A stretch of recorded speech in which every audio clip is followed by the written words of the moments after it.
I'm seeing visions through my dreams, seeing myself swimming in the universe. My ancestors gave me gifts to read cards, predict and heal.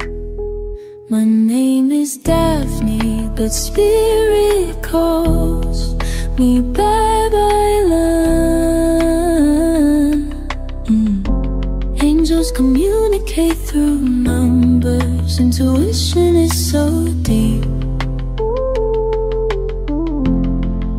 The gift I fully embrace within.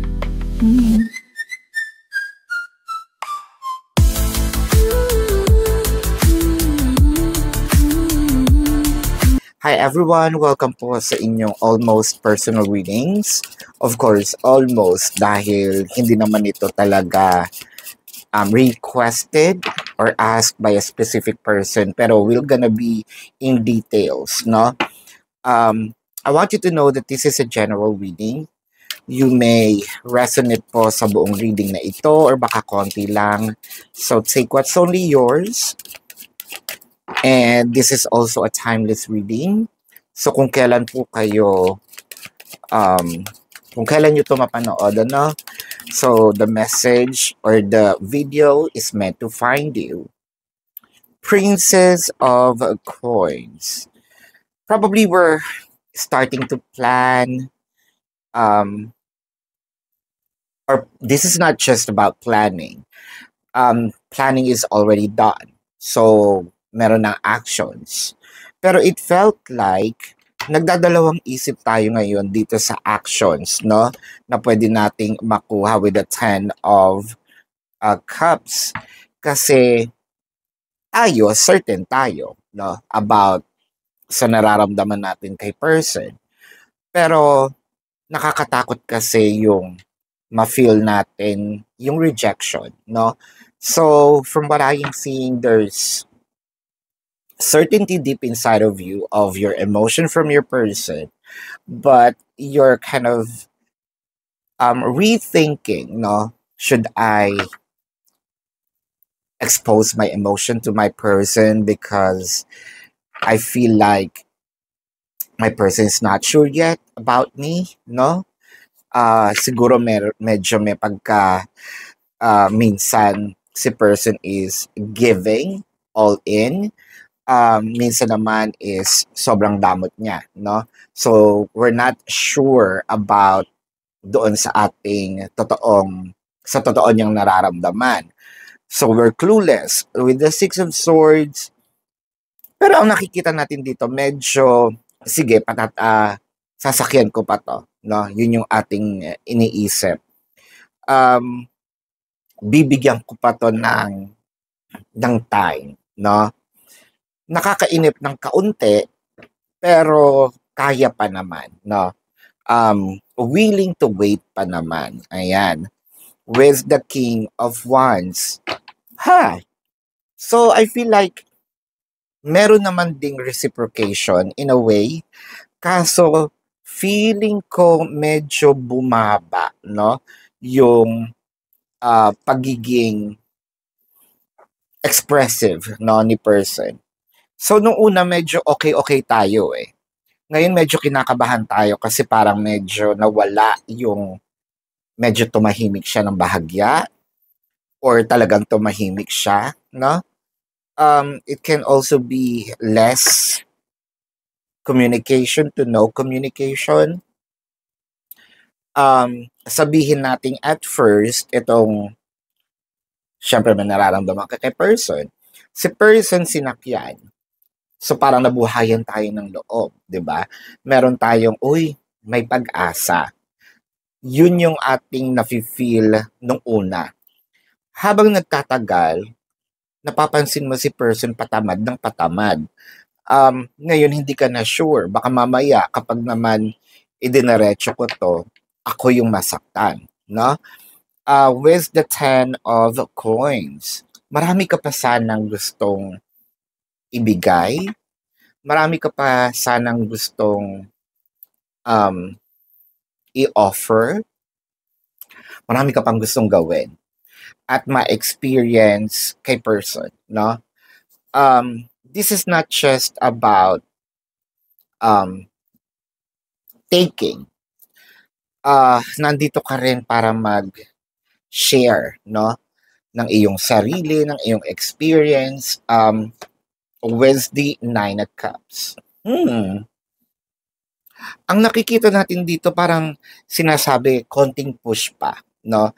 Hindi naman sa nagpapakipot si person. I wanna know what's happening with your person. Bakit parang nawawala, no? Itong kanyang communication, nawawala yung kanyang sigla. Dati naman, okay, no? Let's clarify the King of Wands. Something along the line, no? Meron ditong the Queen of Coins and the Five of Swords. Ooh. Parang napapansin daw ni person um, medyo may force, no? Let's say you probably came a little strong with your person. So parang napapansin niya, ay, siguro dumadalas yung uh, paghingi niya ng aking time, energy, effort. So, sabihin nating hindi niya masabi directly na kalma lang, maghinay-hinay ng kaunti, maghinay-hinay ng bahagya. Dadating din tayo dyan. Hindi yung sa hindi siya sure eh. Meron ditong part na gusto din kita, no? Pero hindi ko pa gustong tumalon into a romantic relationship. So I feel like your person is processing something. Ayaw siguro niya magmamadali. So, ayan. Tingnan natin the Empress. Probably you're asking yourself here, anong mali sa akin? No? Bakit ayaw? Hindi sa ayaw eh. Merong gusto. Ayaw niya lang yung pagtalon ng relationship right off the bat. With the Empress, siguro ngayon nag-iisip tayo, ano ba yung kailangan kong gawin? Kailangan ko bang I feel like meron tayong nagpa-rebond siguro, nagpa-perm, nagpakulay ng buhok, are we on a diet? Or are we gaining weight? No, something in physical, you're changing or enhancing. Yung iba siguro probably thinking of going under the knife, no? Surgery. Not really for, siguro, di ba, for self din. Pero nandun yung huge chunk na, eto ba yung gusto mo, no? Or eto ba, hindi naman niya hinihingi. Pero parang gusto ko tong gawin para mapabilis yung process, no? With the Four of Coins. Hala. So, ito yung, parang may mood swings dito si person. Hindi ko maintindihan kung anong gusto niyang mangyari. Kasi, kung ako yung nandun sa position mo, tama yung observation na parang in and out, no? Si person. Let's clarify the Four of Coins kasi meron ditong either your person is keeping everything to themselves or yun nga, don't want to expose their emotion, or is it keeping you for themselves? The Five of Cups and the Queen of Cups. Feeling ko mababa ang self-esteem nito, no, ng person mo. Siguro meron ito mga past traumas, past experiences na nagmadali sa relationship. Kasi I feel like there's regret from the past. So, very traumatic ang naging experience nito, no? Sa kanyang ex. Ito nga yung sinasabi ko, medyo unfair dahil sa ex, no? Sa ex niya na experience, ikaw yung new person, um, sa'yo tumatama, no? Itong kanyang mga naranasan. Ganun din naman siguro. I think that you also understand that. If you have past experience sa ex mo, of course you learn, no? And then bibit-bitin mo yung learnings doon sa mga magiging future, no? Um ang apektado dito yung future. Uh so I think that you understand that.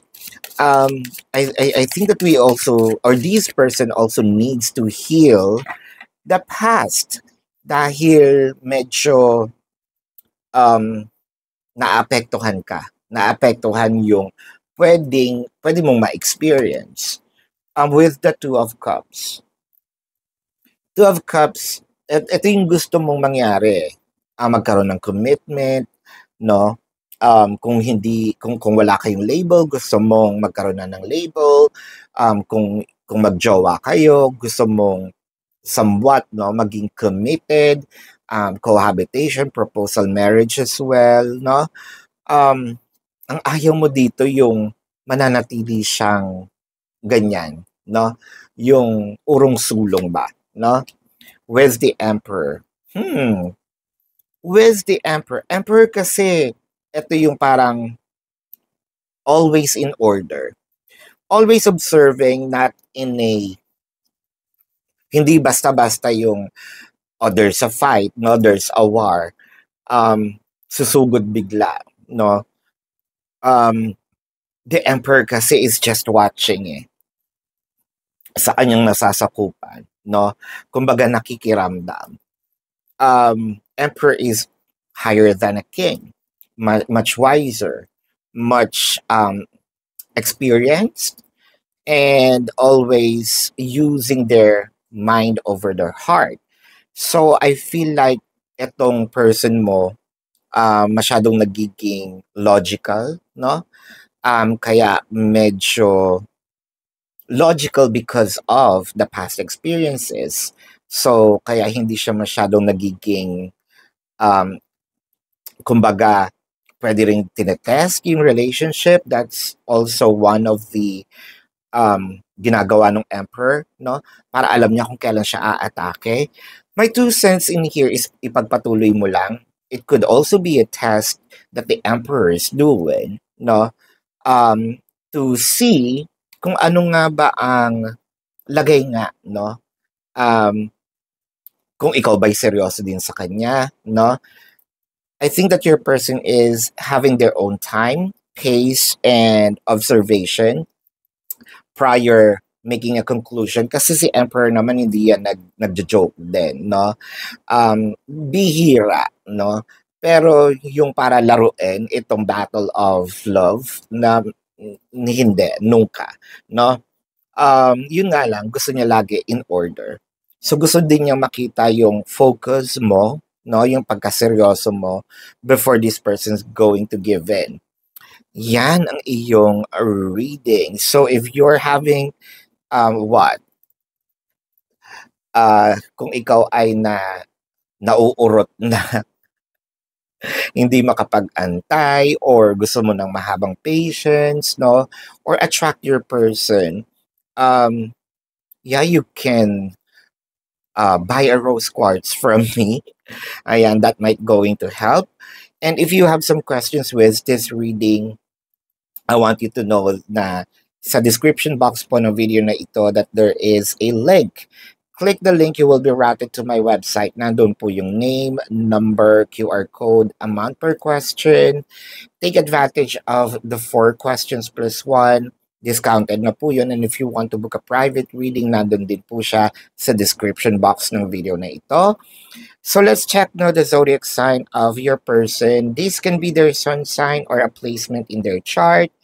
I'm seeing Aries, Taurus, Pisces, Scorpio, Virgo, Cancer, Capricorn is here. I am seeing Gemini, Sagittarius, I'm seeing Leo. Yan. So this is your reading. Maraming maraming salamat. Love and light. Namaste. See you po sa susunod na readings. Goodbye.